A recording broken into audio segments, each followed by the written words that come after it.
Welcome to the Rainmaker Multiplier on Demand, a podcast for leading financial professionals, or rainmakers, and their teams that offer support for securing a successful future. From marketing help to staffing structure, listen and subscribe for actionable insights from advisors and skilled professionals alike. Thank you all for being here today. As Dina mentioned, today's topic, how to get better return on paid and social ads. This is a great way to be filling your funnel with those outside prospects, but with a strategy like this comes a lot of moving pieces. And that's why I want to be here today to provide some guidance, some best practices, and even how to overcome some of those challenges that many of you are facing if you already are running those ads. And so who better to serve as our guest baristas today than our in-house gurus, Carrie Chadoff, our VP of Marketing, and Erica Rivera, our paid ad specialist and social media coordinator. So now time to jump in. Erica, let's start with you. So with so many social media platforms available, and it feels like there's new ones popping up every week now, or rebranding in Twitter's case, but how do you decide where to invest your advertising budget for the best return when you're looking at those networks? That's a good question, Matt. I think it stems back to the age-old question of how to actually properly market, and that's with knowing your audience. So as for financial advisors, I think the best audiences are currently on Facebook and on LinkedIn. So when you use Facebook, you're going for that B2C, so business to consumer voice. And on LinkedIn, you're going business to business.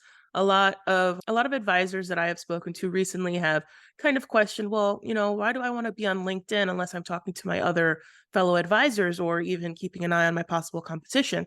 Well, the answer to that is to do exactly that. You want to keep an open dialogue with your other advisors and keep an eye on your competition in order to know how to market effectively to your consumers. So you use Facebook and LinkedIn both hand in hand, and those tend to be the most effective ways to get your message across and create a brand that is unique to yourself to gain more leads and more forever clients. No, that's it. It's good feedback. And thank you for sharing what we're seeing too with those other advisors. I think the other thing for everyone to keep in mind is even the type of ads that you're doing on those networks might vary. And I know Erica, you and Carrie both have a lot of experience in there, but even for Facebook and doing those for seminars and things like that, those are going to be different types of ads on a network like Facebook versus something that you might be doing on LinkedIn, where it's much more individualized and targeted. So I guess, Carrie, shifting gears a little bit, we talk in a lot of these sessions and a lot of our like marketing roundtable meetings about knowing your numbers and the importance there. So if we're going to invest there in these digital ads, can you discuss the role of data analytics and metrics and knowing those numbers in terms of measuring your success on social media, not only in terms of the metrics for clicks and views and things like that, but on the ROI that you're doing and making the adjustments along the way? Sure. And as they say in HR, you can't manage what you can't measure. So it is critically important that you know your numbers. And those that I've spoken to, at the end of the day, what are you looking for? And you're going to say, I'm looking for new clients with assets or transferring assets or someone that wants to purchase services provided. But I would ask that you really look at each step of the funnel. All right. So if you start at the top, the number of impressions, how many people are seeing your advertisements? How many are clicking on those advertisements? How many are taking action, meaning perhaps registering or downloading, providing information for gated content? How many of those are attending the webinar? How many become right fit calls? How many become clients? Now you say, well, that's a lot to track. And it is.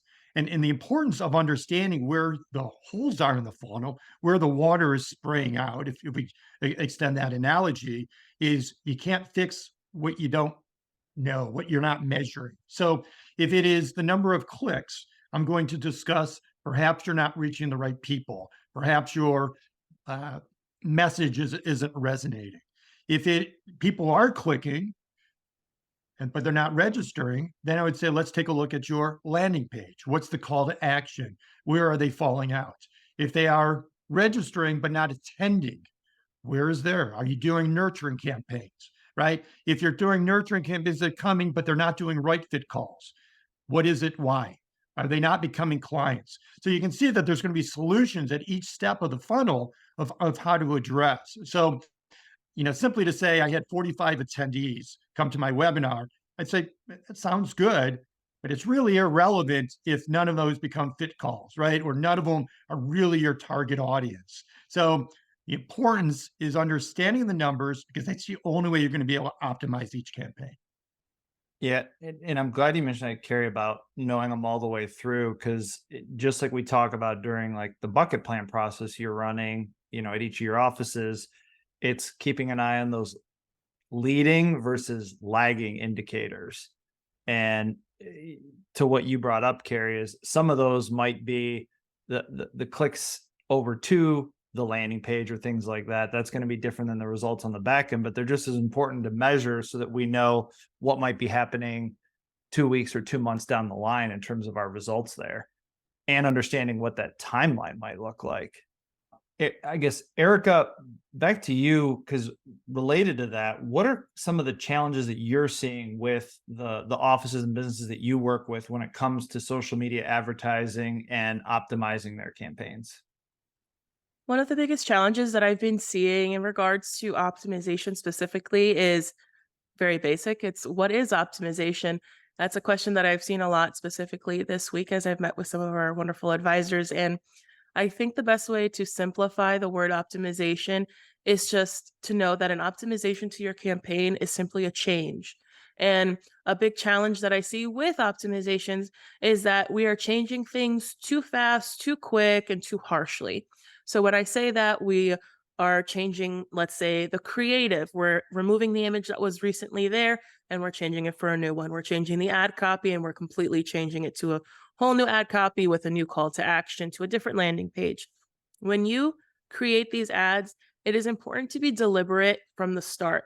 I understand that, due dates are very real and we want to do so much at the same time, but putting all of your effort into the campaign before you post it for the first time will not lead to, optimization mistakes later.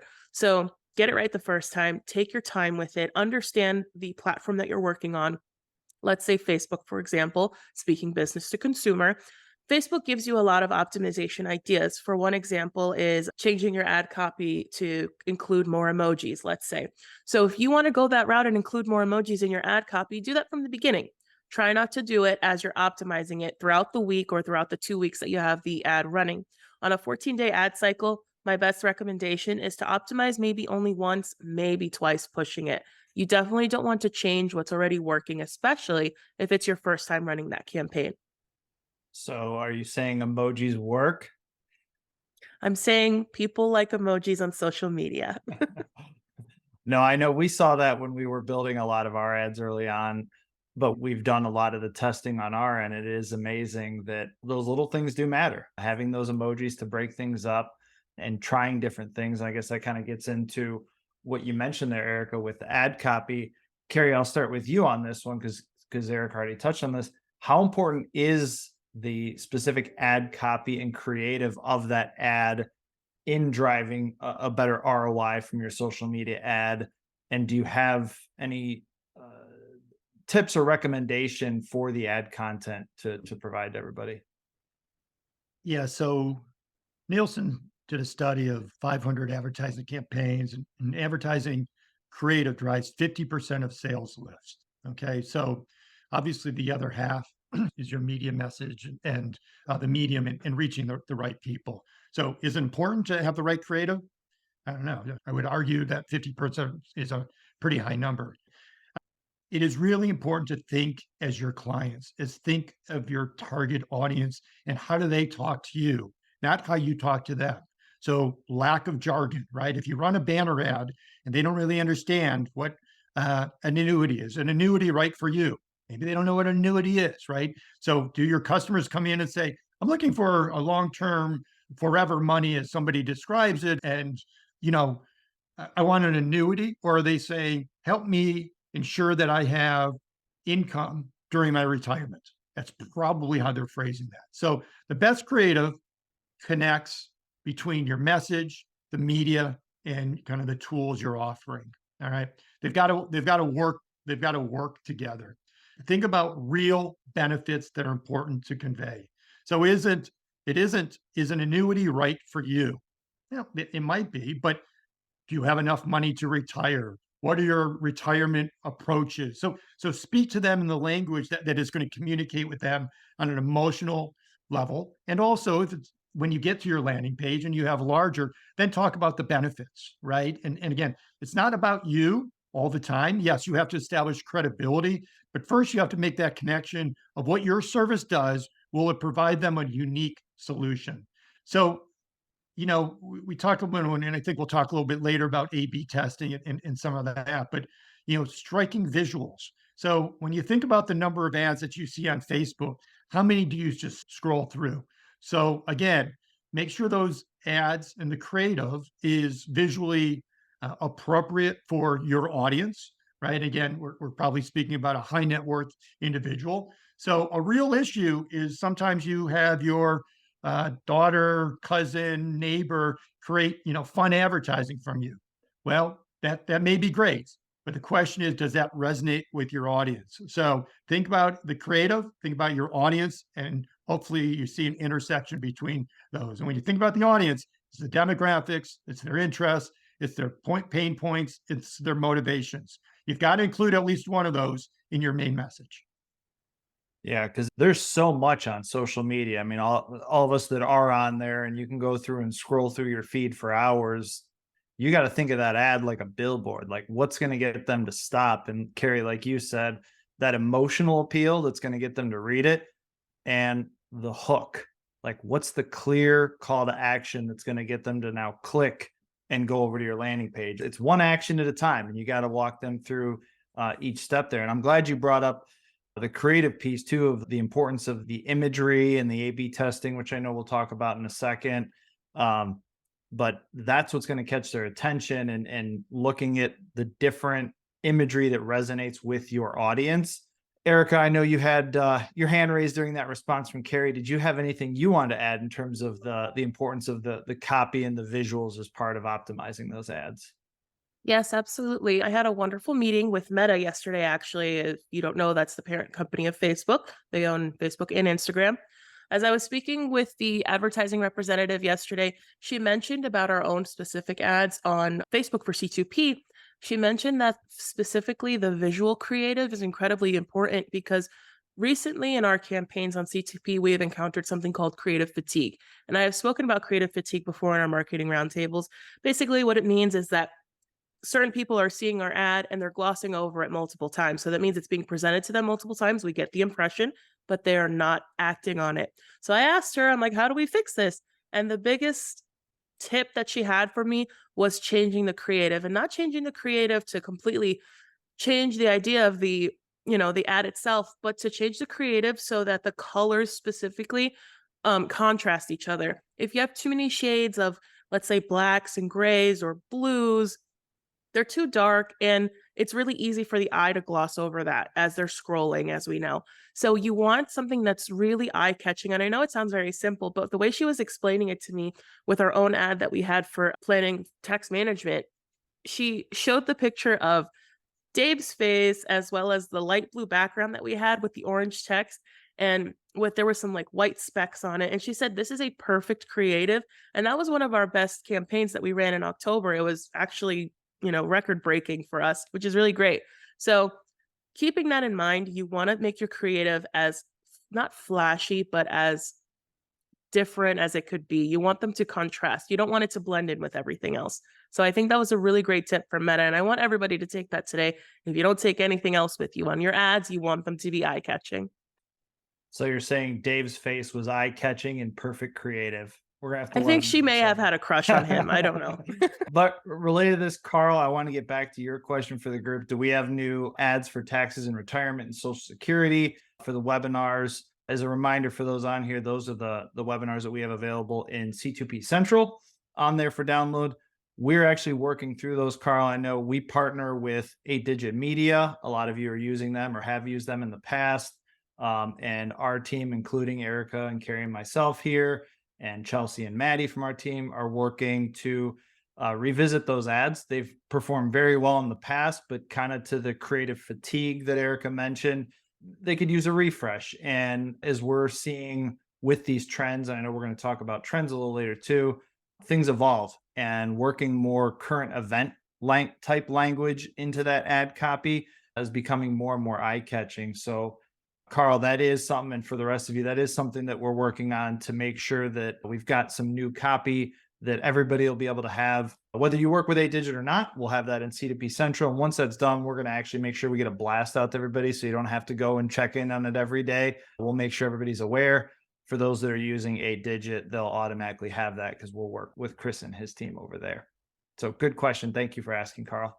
Terry, circling back to what we kind of teased earlier, the A/B testing. So that is the best practice in a lot of different forms of marketing, like email, but for the ads in particular, can you explain to everybody, I guess, first how that works in case they're not familiar with it, but its significance in optimizing their ads and ad spend? Yeah. A/B testing is really known as split testing, where you're splitting your group and serving different ads to each. And then you're comparing the responses. What we want to make sure, though, is when you're comparing an A and B, again, just do you like this image or do you like this image? Is that you're only testing one variable at a time. If you test more, it's called multivariance, and that's a little bit more advanced. We're not going to talk about that today. It also requires likely a higher spend, likely a higher interaction rate. So let's start with A/B testing. And Erica actually threw one earlier, and Matt kind of touched on it, is maybe you want to test, do emojis work versus not, right? So you need to go into these tests with a hypothesis. What do you think? Is it emoji versus no emoji? Is it a person versus an image, right? Is it one color versus another color? Is it a call to action of click now or join for a free consultation, right? And those, in each of those, are different variables, right? But you don't want to test colors, emojis, and an image versus one that has the opposite. Why? Because you're not really sure what the variable that produced the largest difference was. So I encourage you to find one variable, build off of that. Think about it as email and test two different subject lines, right? And which one gets more opened, right? One may be a consumer benefit, one might be something about your firm. And then once you have that, test something else, right? Add something you're going to layer on to the winner. So then you become an AB, then becomes champion challenger, right? So the champion is the one that obviously produced the best. Now you want a challenger to see if you can knock that off. So that's really in the simplest terms what an A/B test is. And then once you do an A/B, I like to call it champion and challenger, because once you find the winner, there's no sense of throwing that away and then testing two new variables, because then what do? You have two different winners. And again, think about what I shared earlier. What do you want to test? If your open rates are really high, but your registrations for a particular event aren't, then figure out something on that landing page and test the landing pages, right? So think about where in the funnel you want to test different things. And again, test one variable at a time. So that really is what A/B testing is, and that's how you optimize. And it could be colors, it could be emojis, it could be copy. It doesn't really matter, but test each time. Yeah. Thank you for hitting on that, Kerry, because I think it is an important point that, with ads, and for those that aren't familiar with it, you should always be testing, because not get too technical, but even no matter what social network you're using, you break them into what's called ad sets. And so you should always be setting these up and testing against each other. And like Kerry said, running those A/B, and then I like the champion challenger analogy there of using that. With that, Kerry, as a follow-up question, do you have any recommendations for how long they should let that test ride before kind of moving on to the next challenger? But generally, and Eric can kind of address that from kind of a Facebook and in terms of the optimization.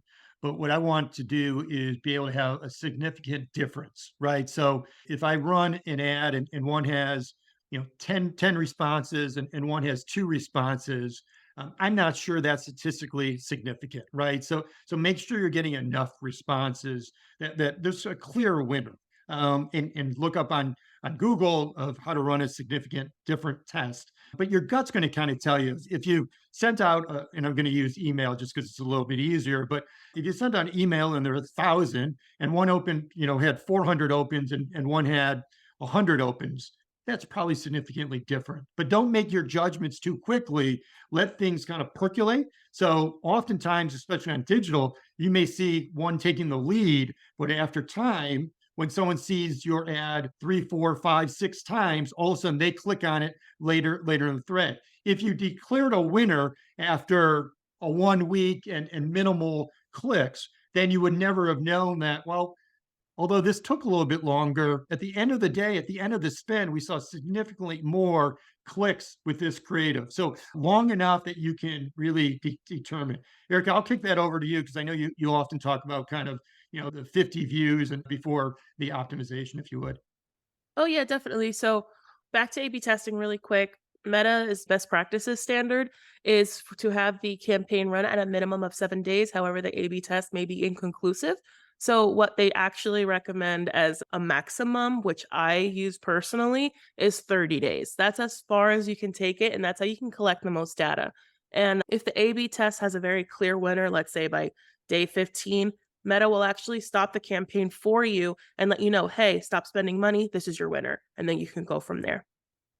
Yeah, thank you both. And I'm sure we started with, knowing your numbers and your metrics and your targets.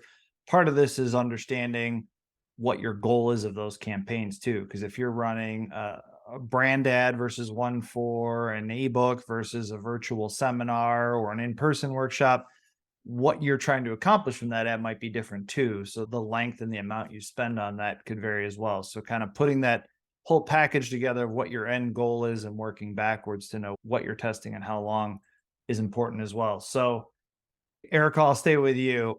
We talked a lot about the testing and the optimization strategies. So with looking at 30 days, or really regardless of what that is, these costs can add up quickly. And I know we hear that a lot with those that we're working with already. What budgeting strategies or tactics do you recommend, or is there a recommended spend based on certain networks that they're using?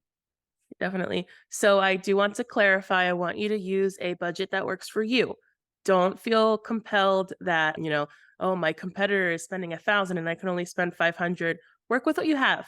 It's totally okay. Don't feel the pressure that, you can't run an effective ad with a low budget. You still can. There are best practices that state, typically, and we're talking Google ads, LinkedIn ads, and Facebook ads.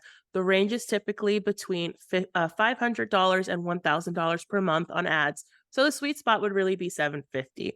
And with that being said, if you can't spare the $750 and you're on the lower side, like let's say $500 or less, make sure that, like I said earlier, your ad is set up properly before you even send it out into the internet world. Make sure that your copy is clean, it's succinct, it's eye-catching, as well as your creative, as we mentioned.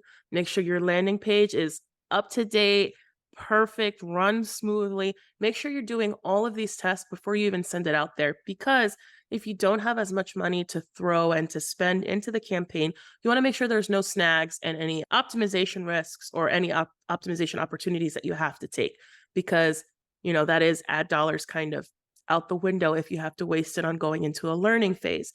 With every platform, the learning phases are different, but for the sake of time, we'll keep talking about Meta. The learning phase is not a day frame, like 7 days.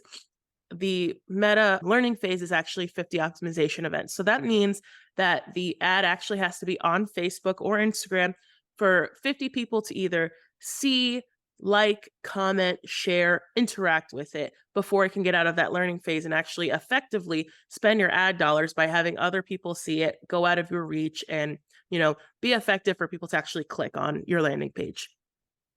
Yeah. And as Erica mentioned, if you're going to make this leap and be spending the dollars in this way, we want to help you spend those dollars smart as well. And so if you're going this route, make sure that if you're not very familiar with how ad spends work and monitoring these, work with a professional marketing group or book a mentor call with our team or work with our agency, because we want to help you. This is something that if you're going to spend this money, you want to spend it smart.